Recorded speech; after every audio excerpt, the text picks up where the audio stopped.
Welcome everyone to Leading Indicator, a show by public.com focused on gaining insight from the world's best financial minds. I'm your host, Anne Berry, and I'm excited to be joined by Jay Jacobs, who is the US head of Thematics and active equity ETFs at BlackRock. Jay recently published an interesting report, 2024 Thematic Outlook, and today we're going to get all of the key takeaways. Jay, welcome back. Great to have you on as we round out this year and we look ahead to the next year with some of your top key takeaways in mind.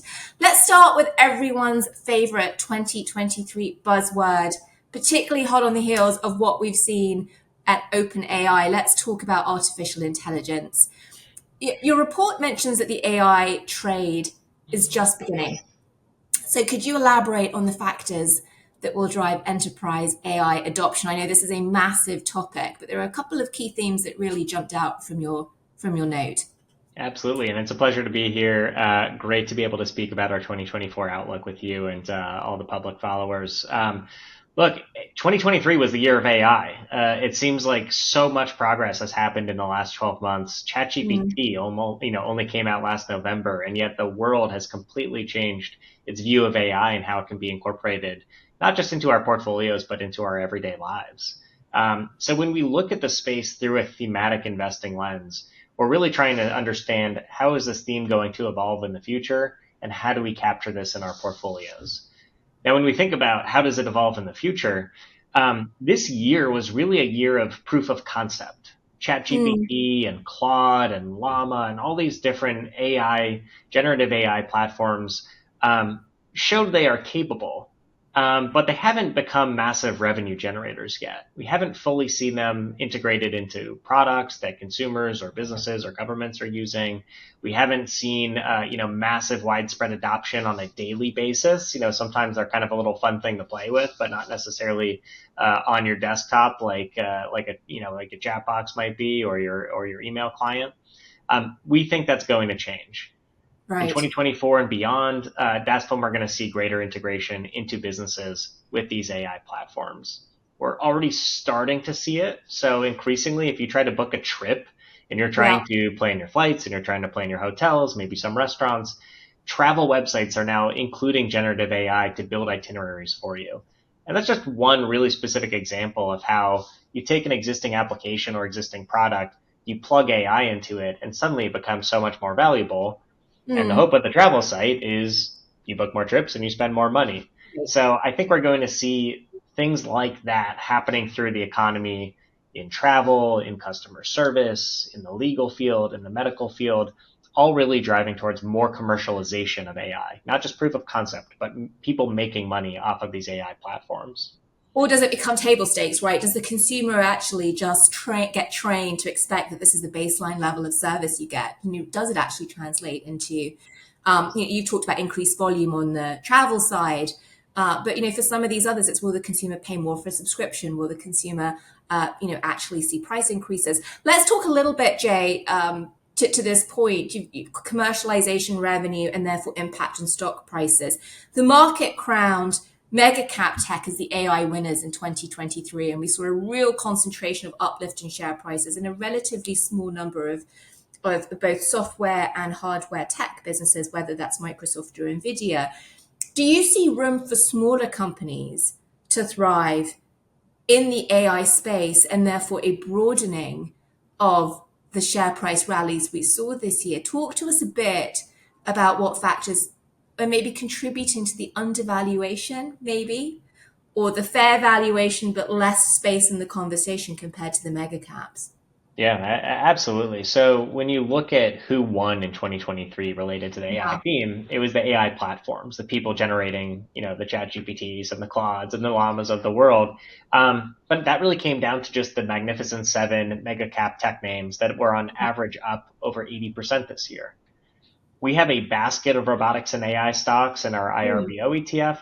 Everything beyond the Magnificent Seven was up only about 13% this year. So Yes. 80% versus 13%. That means there's this long tail of companies that are building semiconductors that are powerful and used increasingly in AI, that have valuable data that's being used in AI, that are building applications on top of these generative AI platforms that are simply not being valued by the market yet. And I think that just speaks to what stage we are in AI's adoption. It was the proof of concept stage. The people that put these initial products out there got a lot of the hype and got a lot of the attention.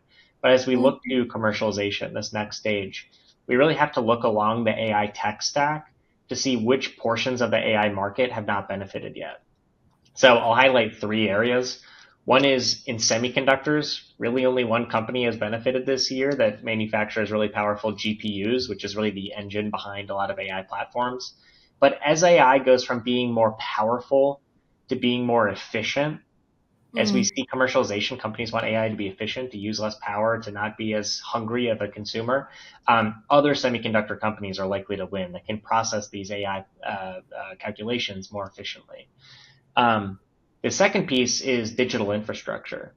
Mm, So we think all of this exists in the cloud virtually, but there's actually a very physical presence to AI, which is yeah. in very specific data warehouses. It requires a lot of network servicing companies, requires more processors, requires cooling, security.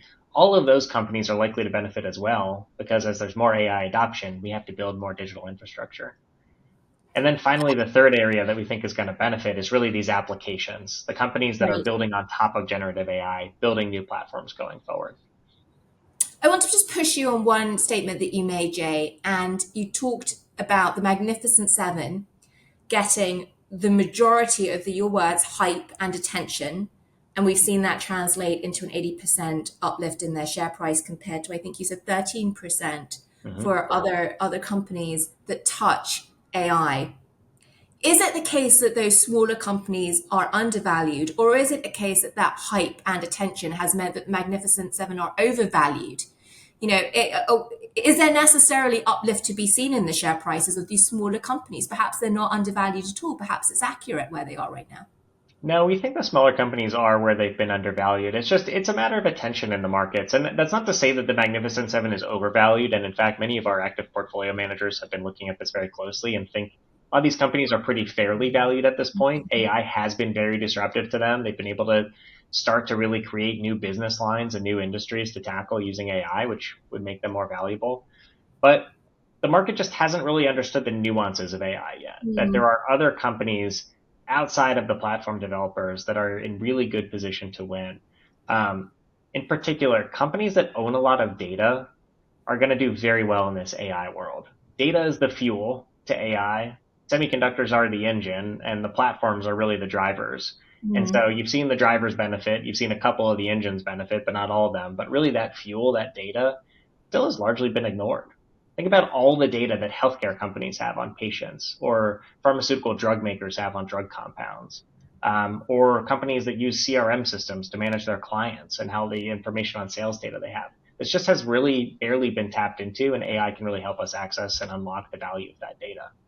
And Jay, just to hone in on that a little bit, because you started this conversation talking about the commercialization of AI with respect to revenue uplift.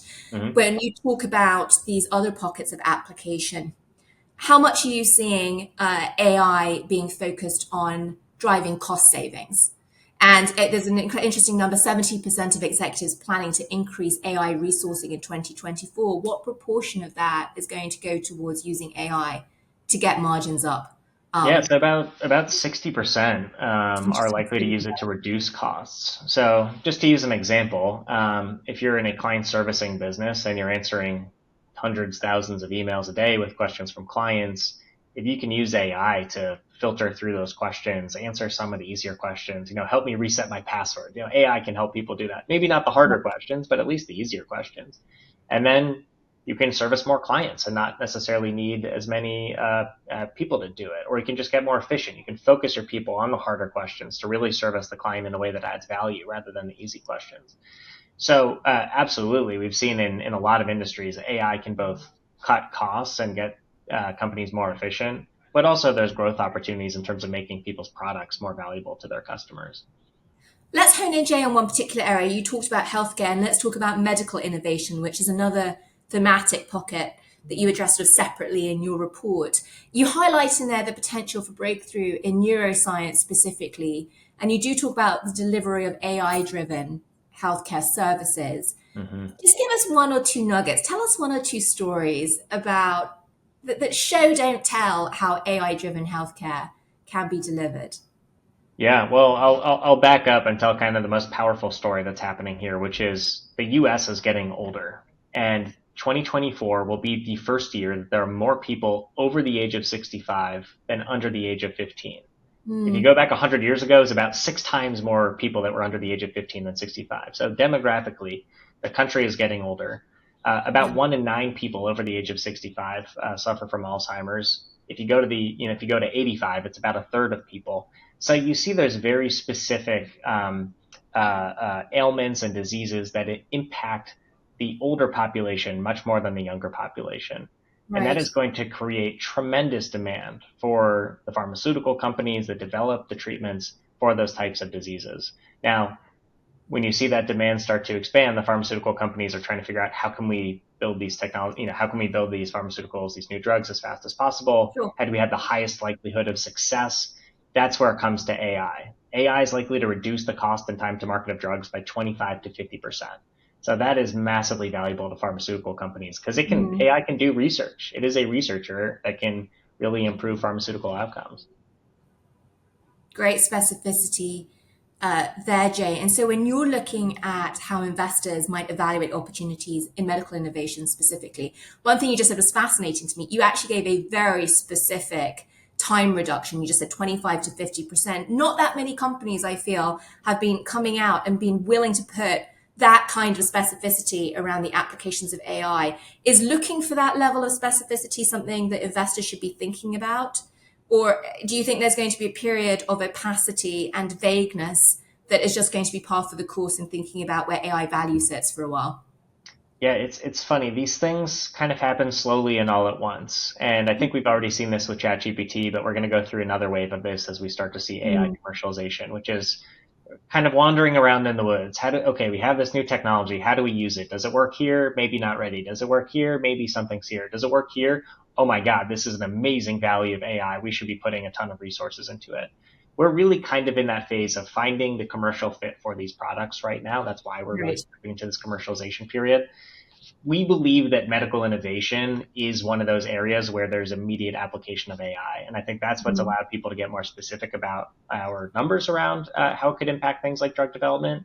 But look, it's a industry that is expensive. The research is incredibly expensive and takes a long time. So you have the need for AI. The success rate of new drugs is very low. So if you can increase the success rate, that makes AI very valuable. And it right. is the industry that is sitting on tons of data, which is the fuel for AI. So all three of those things coming together means it's really ripe for disruption with AI. So a clear framework there, Jay. Let's shift gears a little bit. Let's move to globalization and another topic we'd like to cover here on public, which is the supply chain. Mm-hmm. I feel, supply chain optimization, shifts in the supply chain were a really hot topic of conversation during COVID when we saw how strained global supply chains could become. How has the heightened geopolitical fragmentation influenced or who could risk influencing supply chain reorientation as we move into next year? Yeah, so if we look a little bit at history here, since the end of World War II through essentially the financial crisis in 2008, globalization was on a one-way trend.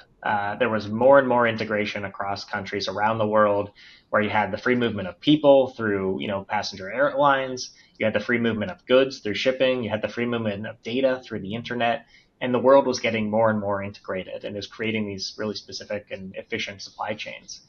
But then you had the global financial crisis, which made people think maybe we don't want all of our financial systems so integrated.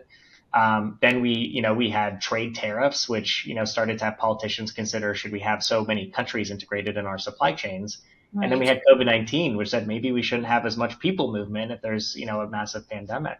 So you've started to see kind of this unwinding of some of these trends in globalization, and where we're seeing that affect things so specifically is in supply chains. So let's look at the last year. You had the Inflation Reduction Act in the United States, billions of dollars to build semiconductors in the United States, to build electric vehicles and clean energy. That's You had repatriation. That's just all our repatriation. Yeah. exactly, where U.S. politicians have said it is in our best interest to look at these critical industries and to not outsource them, to build them in the United States. And it's come through the Inflation Reduction Act. It's come through the Chips and Science Act to build semiconductor manufacturing, the Infrastructure Investments and Jobs Act a few years back in infrastructure. So there's hundreds of billions of dollars in the United States alone trying to rebuild manufacturing domestically. Now, here's the challenge, though. The United States doesn't necessarily have the number of people necessary to build all of these things. And you're talking about skills. You're not just talking about literal number of bodies. You're talking about the skill set and the training. It's a little bit of both. If you look at unemployment in the manufacturing segment in the United States, it's under 3%. And if we look ahead, we just talked about aging demographics. When you look ahead, we're not really getting that many new people in the workforce. Over the last 10 years, 20 million people entered the workforce in the United States. Over the next 10 years, it'll be only about 5 million, about a quarter of that growth. So if you want to build EVs and you want to build clean energy and you want to build semiconductors in the United States, that's going to be a challenge. And that's where we're starting to look at how the world is changing in terms of who the key trade partners are with America. For example, in Q1 of this year, Mexico became the biggest trade partner of the United States. This surpassed China, this surpassed Canada. This is a reorienting of looking at, if we want to build cars, who's going to help us build those cars? In Mexico, the cost of labor is about 1/10 of the cost in the United States in the automobile sector. So we're really starting to shift manufacturing to Mexico for those reasons. You're also starting to see a lot of shifting of services and consumer electronics to India, another country with a very large, very young, well-trained labor base that can start to build more of these critical technologies. But it's interesting, Jay, you've just pointed in the case of Mexico and India to the difference in labor costs. So that's an economic argument. If we go back to this issue of geopolitical tensions, what's your perspective on this notion of friendshoring in political allies getting a larger share of import access to the United States? Well, that's exactly it. It's not just cost of labor. It's also it's a factor of trust. And so Mexico not only is geographically located close to the United States, but you have the USMCA, a free trade agreement between the United States and Mexico, which has been successful so far and has really forged more manufacturing partnerships. So there's a layer of trust there, as well as efficiency. If you look at a country like India, this is a country that there are tariffs between the United States and India, but over the last few years have actually started to be rolled back as that mutual trust is being built and there's more opportunities for efficiency. You're starting to see things being pulled away. So it's absolutely, there's a reshoring story in the United States, but there's absolutely a friendshoring story of who are the partners that we're working with going forward to help with all this manufacturing need. So Jay, let's bring it home by talking about macro. And let's talk about what's going on in the US macroeconomy. Your report mentions a $6 trillion pot of cash sitting on the sidelines due to record high short-term rates, literally folks taking their savings, holding cash and clipping those interest distributions. How do you see this cash stockpile impacting investment decisions? Are there specific pockets of the market where capturing divergence may be especially rewarding? Yeah, what it means is investors are getting more discerning. So if you can keep cash in your bank account and get 5+% in it, that's pretty appealing. And so if you're going to move out of cash into something that is riskier, like stocks, you really have to have a lot of conviction that this is going to give me a return over the long term that's going to be more than 5%. Because if you want to take that risk, you need to get that return. And when you couple that with the macro environment right now, where you see slowing economies around the world, there's risk of recession, there's questions around profitability of companies around the world, it starts to look a little bit nervous out there. Why would I move out of 5% cash if the world is looking a little bit dangerous? But what we see is there are opportunities out there. There are attractive opportunities that are worth investing in, especially for investors that are willing to take a long-term view. Not trying to time the market so much, not trying to predict, is there going to be a recession in the next 3 months, 6 months, or 9 months, but really focusing over the next 5 to 7 years, where are the major growth opportunities going to be in the markets around us? And no surprise, it's a lot of the things we talked about. It's about AI, it's medical innovation, it's about these new supply chains that are forming. That's where we think the targeted opportunities are going to exist. So with that in mind, Jay, as you know, here on Public, we like to provide context that investors can use to apply to their own strategies, that investors can come to their own conclusions. We therefore don't offer investment advice here on this show. With that in mind, what are some ETF opportunities that exist for investors that are looking to capitalize on high interest rates and capture some of that, or perhaps to look elsewhere to start getting returns? Yeah, so what it really is looking at is ETFs that are more targeted in nature, to target specific parts of the economy that we think have long-term tailwinds behind them. So rather than just buying the S&P 500 and these big building block ETF exposures, it's looking at thematic ETFs, it's looking at subsector ETFs, country ETFs that can get really targeted. So three ideas. One is in artificial intelligence and robotics. We have an IRBO ETF, which is really looking at the entire value chain of AI, from the digital infrastructure to the semiconductor companies to the application developers, all in one ETF in a very efficient wrapper.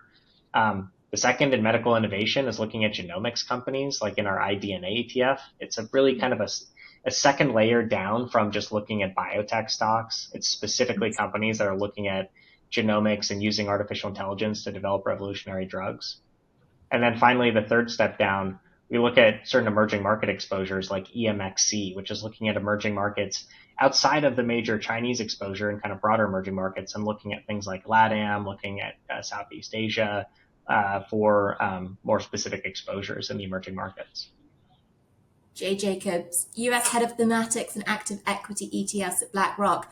We are 30 days away now from 2024. So perhaps, maybe not quite 31 days from now, but certainly early in 2024. Love to have you back, and let's talk about how some of the early signs are showing on some of these thematics. Again, folks, that is the iShares 2024 Thematic Outlook that Jay's been discussing with us today. Thanks for joining. Thank you.